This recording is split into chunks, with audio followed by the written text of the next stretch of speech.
মৌলির ঘর থেকে বানির তৈরি মশলার নকল প্যাকেট বের করে ঈশানীকে দেখালো নয়নতারা। ধারাবাহিকের শুরুতেই দেখা যাচ্ছে বানি মশলাটা খুলে টেস্ট করে বলছে এটা আমাদের মশলা নয়, এটা নকল। অনিরুদ্ধ তখন বলছে তার মানে আমাদের প্যাকেট নকল করে মশলা ঢুকিয়ে কেউ বাজারে বিক্রি করছে। দোকানদাররা তখন বলছে হ্যাঁ, কাস্টমাররাও তাই বলছিল, আমরা তো বললাম আপনারা বোধহয় রেসিপি বদলেছেন। বানি তখন বলছে না, আমাদের রেসিপির কোনো পরিবর্তন হয়নি। অনিরুদ্ধ তখন বলছে তার মানে আমাদের ফ্যাক্টরি থেকে যদি এগুলো বেরিয়ে থাকে, কেউ আসল মাল সরিয়ে দিয়ে এই নকল মালগুলো ঢোকাচ্ছে। বানি তখন অনিরুদ্ধকে বলছে এখনই কাউকে বলা যাবে না, আগে নিশ্চিত হতে হবে। অনিরুদ্ধ তখন বলছে আর দেরি করা যাবে না, আজই জানতে হবে।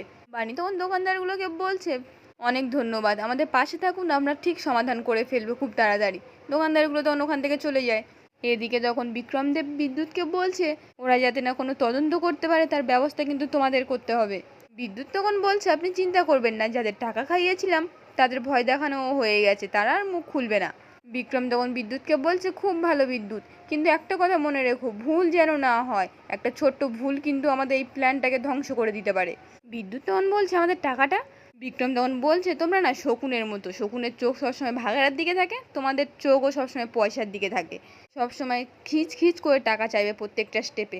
পুরো কাজটা হয়ে গেলে বড় যে টাকাটা পাবে তখন কি হবে, আগে পুরো কাজটা করো তারপরে একসঙ্গে পুরো অ্যামাউন্টটা নেবে। এদিকে যখন অফিসাররা তো ফ্যাক্টরি সিল করে, বানি আর অনিরুদ্ধ তখন ওখানে এসে বলছে আপনারা আমাদের ফ্যাক্টরি সিল করছেন কেন, আমাদের একবার অন্তত দেখতে দিন। অফিসাররা তো তখন কোনো কথা না শুনে ওখান থেকে চলে যায়। তখনই একটা টেম্পো অনিরুদ্ধ আর বানির সামনে দিয়ে চলে যায়। বানি তখন বলছে ওটাতে আমাদের মশলা ভর্তি করা। অনিরুদ্ধ তখন বলছে তুমি দাঁড়াও আমি দেখছি, এই বলে তো টেম্পুর পিছনে দৌড়ে যায়। অন্যদিকে দেখা যায় মৌলি তো বিক্রমদেবকে ফোন করে বলছে আমি কিন্তু ওই কার্টুনটা মমডারের চোখ এড়িয়ে আমার রুমে এনে রেখে দিয়েছি। বিক্রম তখন বলছে প্যাকেজিং ঠিক আছে তো, মনে রেখো এই প্রোডাক্টের মধ্যে তোমার কোম্পানিও কিন্তু শেয়ার আছে। মৌলি তখন বলছে কিন্তু ডিলটা আমার মনের মতন হতে হবে, আমি কিন্তু কোনো কম্প্রোমাইজ করব না। বিক্রম তখন বলছে আমি তোমাকে কথা দিচ্ছি যে কোম্পানি বাণির জন্য লসে চলছিল সেই কোম্পানি তুমি সাকসেস আনবে আর তার জন্য অ্যাওয়ার্ডও তুমি পাবে, ইমাজিং বিজনেস ওম্যান, আর সেই অ্যাওয়ার্ডটা আমি তোমার হাতে তুলে দেবো। মৌলি তখন বলছে আমার একটাই উদ্দেশ্য, কোম্পানি থেকে বাণীর অস্তিত্ব মুছে ফেলা, এবার শুধু সময়ের অপেক্ষা। বিক্রম তখন বলছে একটাই অ্যাডভাইস, এবার থেকে সাবধানে থেকো। মৌলি তখন বলছে আমি জানি, আমাকে শেখাতে হবে না, বাই, এই বলে তো ফোনটা কেটে দেয়। আর সেই কার্টুনটা নিয়ে আলমারির মধ্যে ঢোকাতে যাবে তখনই নয়নতারা এসে একটা প্যাকেট তুলে নেয়। মৌলি তখন প্রচণ্ড ভয় পেয়ে যায়। নয়নতারা তখন বলছে ও এবার আমি বুঝতে পারলাম, বিক্রম দেবের সঙ্গে হাত মিলিয়ে তুমি এই প্ল্যানটা করেছো কোম্পানিটাকে ডুবিয়ে ছাড়বে। মৌলি তখন তোদলাতে তোদলাতে বলছে কী সব বলছো তুমি জ্ঞানমাম্মি। নয়নতারা তখন বলছে তাহলে এই মশলার প্যাকেট তোমার ঘরে আসে কি করে। মৌলি তখন নাটক করে বলছে উনি তো ভালো বিজনেসম্যান, তাই জন্য এই স্যাম্পেলগুলো অনেকের কাছে পাঠিয়েছে আর আমার কাছেও পাঠিয়েছে। নয়নতারা তখন বলছে ও তাই, তাই একটু আগে যে বলছিলে বাণীর অস্তিত্ব মুছে দেবে সেটা কি। মৌলি তখন নাটক করে বলছে আমি এসব কিছু বলিনি আর আমার কোনো প্ল্যানও নেই। নয়নতারা তখন ধমক দিয়ে বলছে চুপ, আবার মিথ্যে কথা বলছে, লজ্জা করে না তোমার শত্রুর সঙ্গে হাত মেলাতে। মৌলি তখন বলছে আর তুমি যে আমাদের সব থেকে বড় শত্রু বাণীর সঙ্গে হাত মিলিয়েছ তখন, আর তুমি চাইলেই সবাইকে বলতে পারো, তাতে কোনো লাভ হবে না।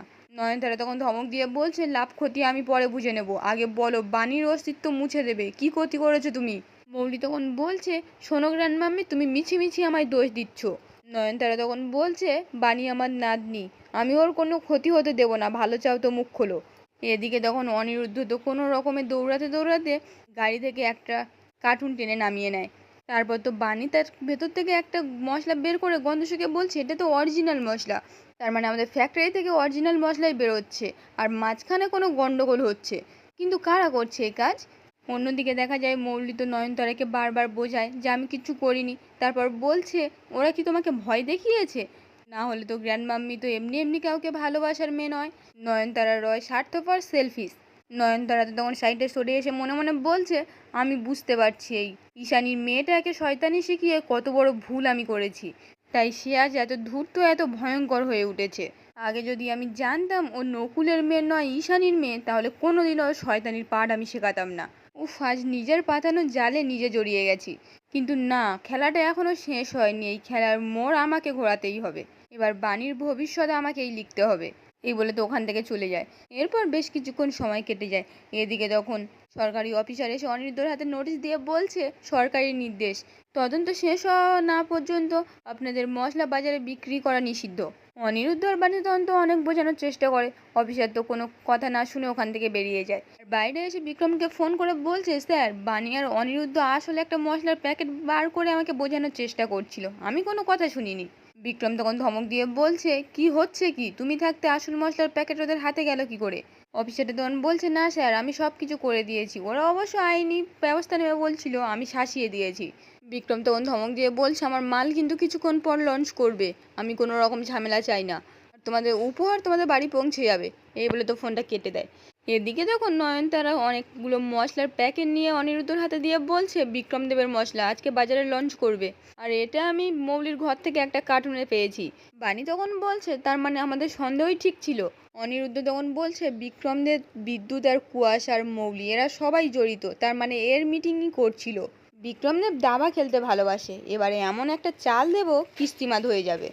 এদিকে যখন মৌলি পিনাক্ষীকে খাওয়াতে খাওয়াতে বানির মশলার বিষয়ে সবটা বলে, পিনাক্ষী তখন বলছে, আগে তো এরকম ছিল না, তুমি শিওর পরেই এরকম হয়ে গেল। মৌলি তো তখন নাটক করে বলছে, ড্যাড তুমি এসব কথা বলছো। অন্যদিকে দেখা যায় বিক্রমদেব তো প্রেসের লোক ডাকে নিজের মশলার সুনাম করার জন্য। কুয়াশা আর বিদ্যুৎ সেই মশলা দিয়ে রান্না করে ওখানে। তখন তো মশলার প্যাকেটটা খুলতে গিয়ে মশলাটা ছিটকে এসে বিদ্যুতের চোখে পড়ে। বিদ্যুৎ তখন চিৎকার করে করে বলছে, জল দাও জল দাও। তখন তো সমস্ত ক্লায়েন্টরা দাঁড়িয়ে হাসতে থাকে। বিদ্যুতের ওপর বিক্রম তখন রেগে গিয়ে বলছে, তোমরা কি জোকার, সিচুয়েশন বুঝতে পারো না? ইন্টারন্যাশনাল মিডিয়া এখানে এসছে, বড় বড় বিজনেসম্যান শেয়ার হোল্ডার এখানে এসছে, আর একটাও যদি ভুল করো না আমি নিজের হাতে। বিদ্যুৎ তখন বলছে, আপনি চিন্তা করবেন না, আপনি যান, সব ঠিক হবে। এদিকে তখন আড়াল থেকে অনিরুদ্ধ আর বানি সবটা দেখে। তারপর অনিরুদ্ধ বানিকে বলছে, ঠাম্মি একদম ঠিক কথাই বলেছে, এই সব কিছুর পিছনে বিক্রমদেব আছে। বানি তখন বলছে, আমরা ভালো করে দেখি, পরের স্টেপটা জানতে পারবো। এই বলে তো দেখতে থাকে। এদিকে তখন বিক্রমদেব তো প্রেসের সামনে দাঁড়িয়ে কথা বলে। তারপর তো সকলের হাতে খাবার দেয়, তারা খেয়ে খুব ভালো বলে। বিক্রম তখন মনে মনে বলছে, সবই তো বানির মশলা, শুধু প্যাকেটটা আলাদা, কেউ কোনোদিন ধরতেও পারবে না। এদিকে তখন আড়াল থেকে অনিরুদ্ধ বাণীকে বলছে, খুব তাড়াতাড়ি বিক্রমদেব আর ওর পুরো চক্রের মুখোশ খুলে ফেলতে হবে। এই বলে তো বিক্রমের উপর নজর রাখে। আজকের পর্বটি এখানেই শেষ হয়ে যায়। কেমন লাগলো কমেন্টে জানাতে ভুলবেন না।